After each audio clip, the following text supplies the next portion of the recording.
నువ్వెంత, నీ బ్రతుకెంత, నీ గురించి నువ్వేమనుకుంటున్నావు? నువ్వు నన్ను ఎదిరించగలవా? నీ దగ్గర ఏముందని నిన్ను నువ్వు ఎప్పటి నుండి గొప్పవాడిగా అనుకుంటున్నావు? నువ్వు ఇంకా అసలైన ప్రపంచం చూడలేదు. నీ ముఖం ఎప్పుడైనా అద్దంలో చూసుకున్నావా? నీతో అవ్వదు, వదిలేయ్. ఏదైనా కూలి పని చేసుకో. నీ రోజు గడిస్తే చాలు. 2 పూటలా భోజనం దొరికితే చాలు కదా నీకు.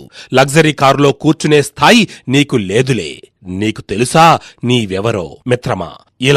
ఇలా నిన్ను ఎవరైనా అంటే వాళ్ళ మాటలు నువ్వు నిశ్శబ్దంగా విను. ఎలాంటి రియాక్షన్స్ ఇవ్వకు. నీకు వాడిని కొట్టాలి అని రక్తం మరిగిపోతే శాంతంగా ఉండు. నీ ఎనర్జీని వేస్ట్ చెయ్యకు. ఎందుకంటే మూర్ఖపు మనుషుల మధ్య ఎప్పుడూ మౌనంగానే ఉండడం నేర్చుకో. లేదంటే వాళ్ళు మన స్థాయి గురించి మాట్లాడడానికి అవకాశం కోసం చూస్తూ ఉంటారు.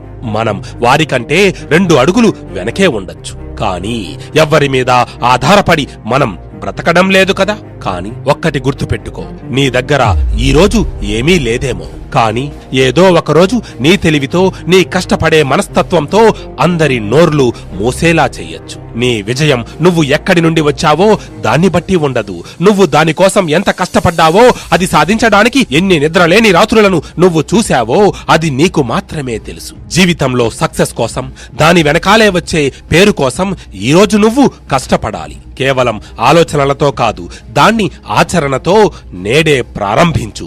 ఎన్ని కష్టాలు వచ్చినా దానితోనే సహవాసం చేస్తూ ముందుకు సాగిపో. నీ బ్రతుకెంత అన్న వారికి నువ్వేంటో చూపించే సమయం వచ్చింది. తాతలు తండ్రులు సంపాదించిన సొమ్ముతో విర్రవీగే వారి మాటలకు కృంగిపోకు.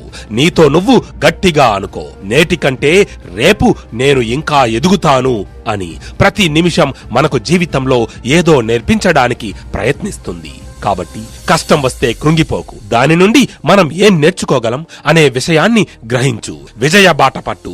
ఒక్కటి గుర్తుపెట్టుకో మిత్రమా, ఏది అసంభవం కాదు నీ దృఢ సంకల్పం ముందు. నీ కనులలో రగులుతున్న అగ్ని జ్వాలను ఎప్పుడూ ఆరనివ్వకు. నీ గుండెల్లో ఉన్న హై వోల్టేజ్ ట్రాన్స్ఫార్మర్ ని ఎప్పుడూ ఎనర్జీతో లోడెడ్ గా ఉంచుకో. నువ్వు ఏ స్థాయి వరకు వెళ్ళాలి అనుకుంటున్నావు, అక్కడి వరకు వెళ్లి నువ్వెంత, నీ బ్రతుకెంత అన్నవారు తలదించుకునేలా చెయ్యి. నీ అడుగుల నీ తరువాతి గమ్యం ఎటువైపో ఎవ్వరికీ చెప్పకు. నీ మాటలు కాదు, నీ చేతలు వారికి జవాబు చెప్పాలి. నీ వెనుక మాట్లాడే వారి మాటలు విని నువ్వు బాధపడకు. వాటిని నీ మోటివేషన్ కి ఉపయోగించుకో. వారు అన్న ప్రతి మాటని నీ ఫ్యూయల్ గా మార్చుకో.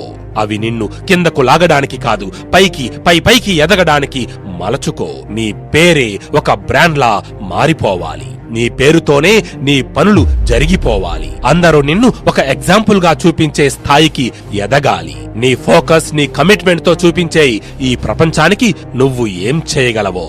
కానీ ఇవన్నీ జరగాలంటే ఉదయం త్వరగా, రాత్రి ఆలస్యంగా పడుకోవలసి ఉంటుంది. అందరూ గాఢ నిద్రలో ఉన్నప్పుడు నువ్వు మాత్రం నీ గమ్యం కోసం అడుగులు వేస్తూ ఉండాలి. ఎండనక వాననక చలి అనక నిత్యం నువ్వు అనుకున్న దానికోసం పరితపిస్తూ ఉండాలి.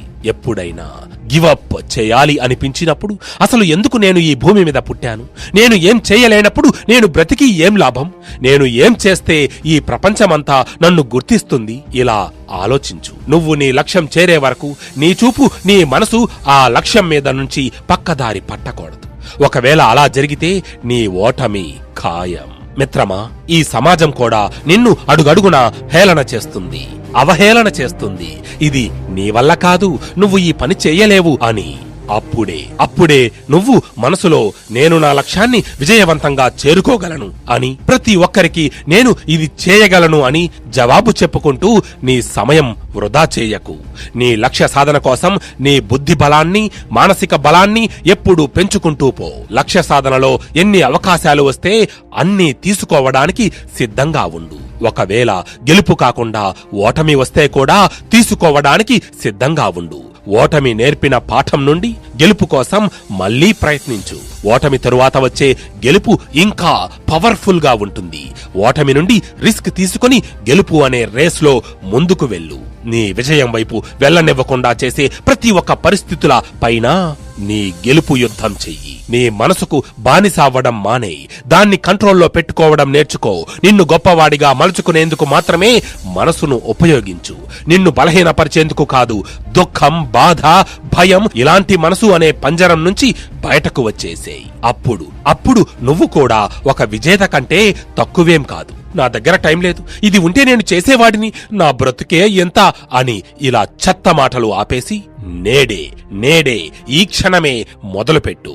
టైం మన దేశ ప్రధానికైనా లేదా ఒక సామాన్య పౌరుడికైనా అందరికీ ఉండేది 24 గంటలే.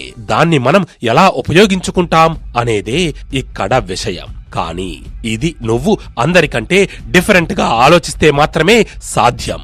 140 కోట్లు కాదు 150 కోట్ల మందికి పైగా ఉన్న వారిలో నీకంటూ ఒక గుర్తింపు తెచ్చుకోవాలంటే వాళ్ళకంటే భిన్నంగా నువ్వు ఆలోచించాలి, ముందడుగు వెయ్యాలి. అప్పుడే వాళ్ళు నిన్ను ఎగ్జాంపుల్ గా చూపిస్తారు. మిత్రమా, ఈ ప్రపంచానికి నీ ముఖం, నీ రంగు, నీ జాతి, నీ బ్యాక్గ్రౌండ్ ఇవేమీ అవసరం లేదు. ఒక్కసారి నువ్వు సక్సెస్ అయితే చాలు. ఎందుకంటే అప్పుడు స్థాయి అలాంటి వాళ్ళు నువ్వు ఎంత కష్టపడి పైకొచ్చావు అనేది మాత్రమే చూస్తారు.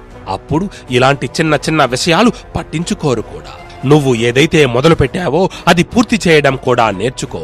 నిన్ను విన్నరని ఎప్పుడంటారో తెలుసా? నువ్వు ఫినిష్ లైన్ ని క్రాస్ చేసినప్పుడే. గుర్తుపెట్టుకో మిత్రమా, లేదంటే నిన్ను ఒక ఫెయిల్యూర్ లాగానే పరిగణిస్తారు. అయినా సరే నీ యుద్ధం నీ మనసులో, అందులో గెలిచే వరకు ఓటమి ఒప్పుకోకు. ఎన్నో నిద్రలేని రాత్రులను గడపాల్సి ఉంటుంది. మన జాతిపిత మహాత్మా గాంధీని కూడా సౌత్ ఆఫ్రికాలో ఫస్ట్ క్లాస్ టికెట్ ఉన్నా సరే ట్రైన్ నుండి ప్లాట్ఫామ్ మీదకు గెంటేశారు. ఎందుకంటే నీ బ్రతుకెంత, నువ్వు ఫస్ట్ క్లాస్ లో కూర్చుంటావా, ఇది నీ స్థాయి కాదు అన్నారు. ఈ సంఘటన తరువాత గాంధీ గారు రాత్రి మొత్తం చలిలో వెయిటింగ్ రూమ్ లో కూర్చోవలసి వచ్చింది. అప్పుడాయన నేను భారతదేశం వెళ్లాలా లేదా ఇక్కడి ఉండి ఈ సమస్య మీద పోరాడాలా అనుకున్నారు. ఒకవేళ గాంధీ గారు మౌనంగా భారతదేశం వచ్చేసి ఉంటే నేడు మనం గాంధీ గారిని జాతిపితలా చూసేవాళ్లమా? ఆయన నేడు మన మధ్య లేకపోయినా ఆయన ప్రభావం మనందరి మీద ఏ స్థాయిలో ఉందో ప్రత్యేకంగా చెప్పనవసరం లేదు కదా మిత్రమా. ఒక సామాన్యుడు తలుచుకుంటే గొప్ప గొప్ప రాజ్యాలే కూలిపోతాయి. ఆలోచనే ఆచరణగా రూపుదాల్చితే ప్రపంచంలో ఉన్న శక్తి మొత్తం దానికి సహాయపడుతుంది. అదృష్టాన్ని నమ్మి కూర్చోకు, ఒళ్ళొంచి కష్టపడు. మోటివేషన్ కేవలం నీకు పని మొదలు పెట్టడానికి మాత్రమే ఉపయోగపడుతుంది. తరువాతి గెలుపు కోసం మాత్రం నువ్వే శ్రమించాలి. పాజిటివ్ యాటిట్యూడ్ తో ప్రతి క్షణం నిన్ను నువ్వు మెరుగుపరుచుకుంటూ సరైన నిర్ణయాలతో నీ టార్గెట్ ని అచీవ్ చెయ్యి. ఎప్పుడూ నేర్చుకోవడం మానేయద్దు. నీ తప్పులను సరిదిద్దుకుంటూ నీ క్యాపబిలిటీస్ ని సరిగ్గా వాడుకుంటూ ముందుకు సాగిపో. నీ బ్రతుకెంత అన్నవాడికి నీ సత్తా చూపించు. ఇది రాసిపెట్టుకో.